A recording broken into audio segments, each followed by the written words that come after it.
લોકોનો વિરોધ અને વિપક્ષના આંદોલનની ચીમકીને જોતા સરકારે પણ સ્માર્ટ મીટર મુદ્દે મનોમંથન શરૂ કર્યું છે। ત્યારે સમાધાનના પગલાઓ માટે પણ ચર્ચા કરવામાં આવી છે। સ્માર્ટ મીટરને લઈને પહેલીવાર રાજ્ય સરકારના અધિકારી સાથે ચર્ચા થઈ। TV9 સાથે ગુજરાત ઉર્જા વિકાસ નિગમના MDએ ખાસ વાતચીત કરી। સ્માર્ટ મીટરથી બિલ વધુ આવે છે એ માન્યતા ખોટી છે તેવું જયપ્રકાશ શિવહરેએ કહ્યું છે।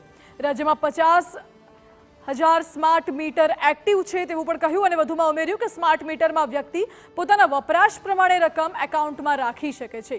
100 રૂપિયા બેલેન્સથી સ્માર્ટ મીટર શરૂ થઈ શકે છે અને કોઈ પણ વ્યક્તિને સ્માર્ટ મીટરને લઈ સમસ્યા હશે તો બંને મીટર લગાવવામાં આવશે તેવું પણ કહેવામાં આવ્યું છે।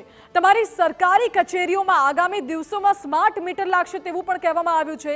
તમામ સરકારી કચેરીઓમાં સ્માર્ટ મીટર લાગશે અને સ્માર્ટ મીટરને લઈને ટોલ ફ્રી નંબર પણ જાહેર કરવામાં આવશે એટલે લોકોને કોઈ પણ પ્રકારની સમસ્યા કે મૂંઝવણ હોય તો તેનું તુરંત સમાધાન આવી શકે।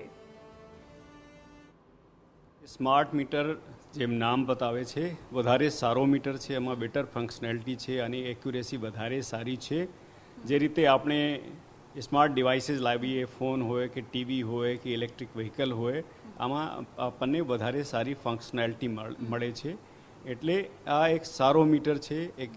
આ બધા ફીચર્સ આમાં સારા છે જેથી લોકો એમનું વપરાશ જોઈ શકે। આમાં એપ ડાઉનલોડ કરીને આપણે ગમે ત્યાં હોઈએ, ફરતા હોઈએ, ઓફિસમાં હોઈએ, એટલે આપણે ઘરે કન્ઝમ્પશન કેટલું છે દરેક કલાક વાઇઝ કન્ઝમ્પશન જોઈ શકીએ, આનું કંટ્રોલ રાખી શકીએ। જ્યારે ગમે ત્યાંથી આપણે બિલ ચૂકવી શકીએ, ક્રેડિટ મેળવી શકીએ। આ બધા ફીચર્સ છે આમાં।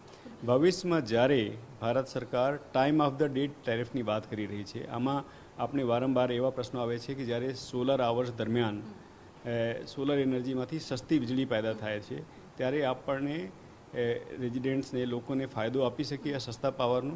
તો આ ભવિષ્યમાં આ પણ ફંક્શનાલિટી લોકોને મળી શકશે કે આપણે સોલર આવર્સ દરમિયાન સસ્તું પાવર આપી શકીએ। અને આનું ટેરિફ, કેમ કે આ સ્માર્ટ મીટરમાં કયા કલાકમાં દર 15 મિનિટના બ્લોકમાં કયા 15 મિનિટમાં મીટર ક્યારે ફર્યું, કેટલું વપરાશ હતું, આ બધું જાણી શકાય। 4 ડિસ્કાઉન્ટમાં મળીને આશરે 50,000 સ્માર્ટ મીટર લગાડવામાં આવ્યા। જે પણ વિસ્તારોમાં સોસાયટીઝમાં લગાડવામાં આવ્યા ત્યાં બધા લોકોને તમામ માહિતી આપવામાં આવી, પેમ્ફલેટ છપાવવામાં આવ્યા, આના ફાયદાઓ બતાવવામાં આવ્યા અને 5% કેસીસમાં જે જૂનું મીટર હતું આ પણ બાજુમાં લગાડવામાં આવ્યું ચેક મીટર તરીકે। એટલે આ લોકો મેચ કરી શકે કે બંને મીટર્સમાં કેટલું વપરાશ છે અને આ ડેટા મેચ થાય છે 100% કેસીસમાં। એટલે આમાં પણ શું થયું, કેટલાક લોકો એમનું મોટિવેશન ગમે તે હોઈ શકે, આ લોકોએ ખોટા મેસેજ બનાવીને વાયરલ કર્યા।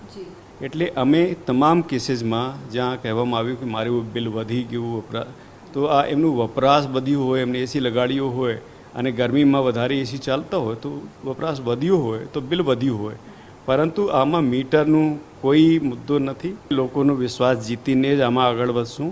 લોકોને વિશ્વાસ આવવો જોઈએ કે જે પણ થઈ રહ્યું છે આ એમના સારા માટે છે, એમને વધારે સારી ફંક્શનાલિટી મળશે તો જ આમાં અમે આગળ વધશું, અમે લોકોનો વિશ્વાસ જીતશું। આ માટે જે પણ કંઈ પ્રયાસ કરવો જોઈએ, એમને માહિતી આપવાની છે, એમને મનમાં જે શંકા આવી છે આનું સમાધાન કરવું છે।